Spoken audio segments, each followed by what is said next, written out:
வணக்கம். இது சேவல் கொடியன் காணொளி தளம். இன்றைக்கி நம்ம என்ன பார்க்க போகிறோம்னா, ஒரு மாநில டிஜிபியோட சம்பளம் எவ்வளவு இதான் இன்றைக்கி பார்க்க போகிறோம். அது இல்லாமல் ஒரு மாநில டிஜிபியோட பொறுப்பு என்ன, யார் நியமனம் பண்ணுவாங்க, அவரோட அதிகாரம் என்ன, அவருக்கு வழங்கப்படும் சலுகை என்ன, இதெல்லாம் பார்க்க போகிறோம். காவல்துறையில் மிக உயர்ந்த பதவி எதுன்னு கேட்டிங்கன்னா டிஜிபி பதவி தான். அதனால் சம்பளமும் பல சலுகைகளும் அவங்களுக்கு வழங்கப்படுகிறது. காவல்துறை தலைமை இயக்குனர், அதாவது டைரக்டர் ஜெனரல் ஆஃப் போலீஸ், இதோட சுருக்கம்தான் டிஜிபி.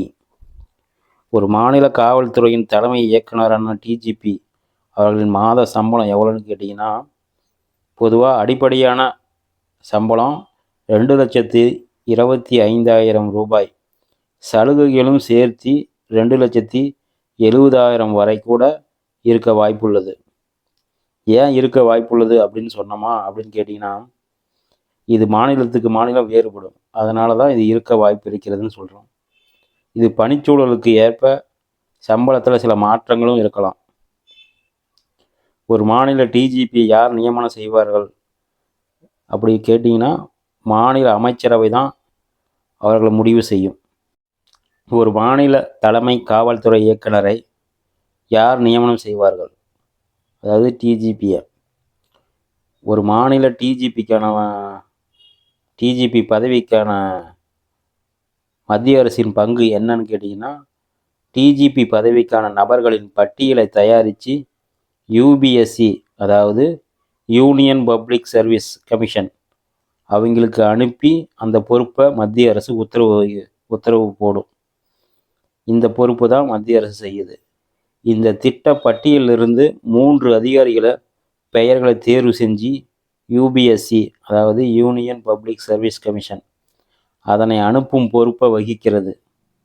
அதன் பிறகு மாநில அரசு ஒருவரை தேர்வு செய்து அவர்களை நியமிக்கிறது. சுருக்கமாக சொல்லணும்னா, முதல்ல பதவிக்கான அதிகாரிகளோட பட்டியலை தயாரித்து யூபிஎஸ்சிக்கு அனுப்பி வைக்கிறது. யூபிஎஸ்சி 3 பேரை பரிந்துரைக்கிறது.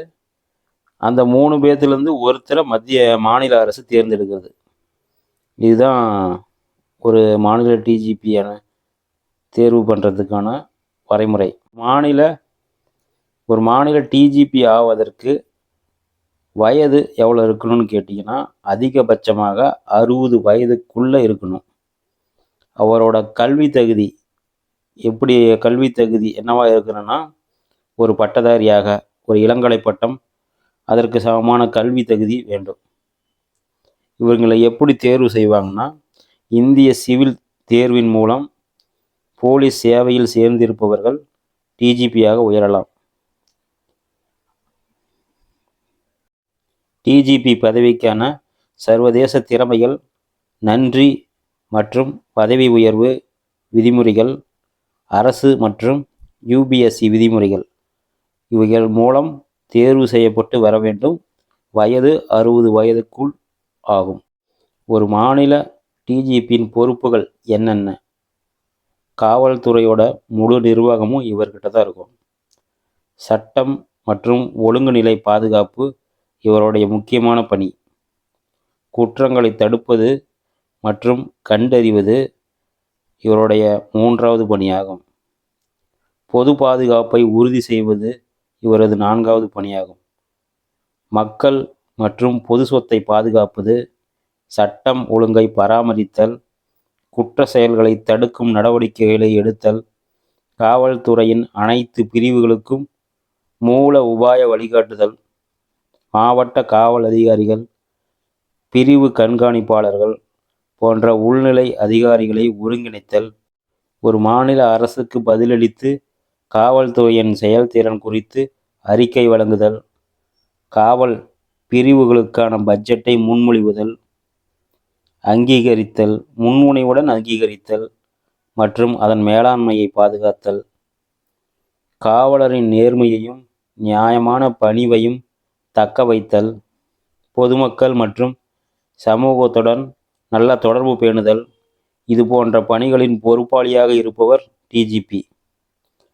தற்போது தமிழ்நாட்டின் டிஜிபியாக இருப்பவர் ஜி. வெங்கட்ராமன் ஐயர்.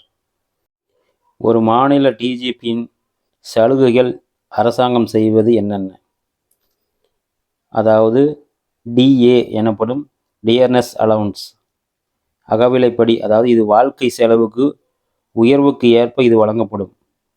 அடுத்தது பயணப்படி, அதாவது டிராவல் அலவன்ஸ். மூன்றாவது வீட்டு வாடகைப்படி, ஹவுஸ் ரெண்ட் அலவன்ஸ். இது நகரின் வகை அடிப்படையில் வீட்டு வாடகைக்கு மறுநிதி. கூடுதலாக சில மாநிலங்களில் வழங்கப்படும் சலுகைகள் என்னவென்றால் குழந்தைகள் கல்வி, சில்ட்ரன் எஜுகேஷன் அலவன்ஸ், ஆபத்து வழக்கு அனுமதி, ரிஸ்க் அலவன்ஸ் போன்றவை இருக்கக்கூடும். இவை அனைத்தும் டிஜிபிக்கு மொத்தமாக மாத சம்பளமாக 2,50,000 முதல் 3,20,000 வரை இருக்கக்கூடும்.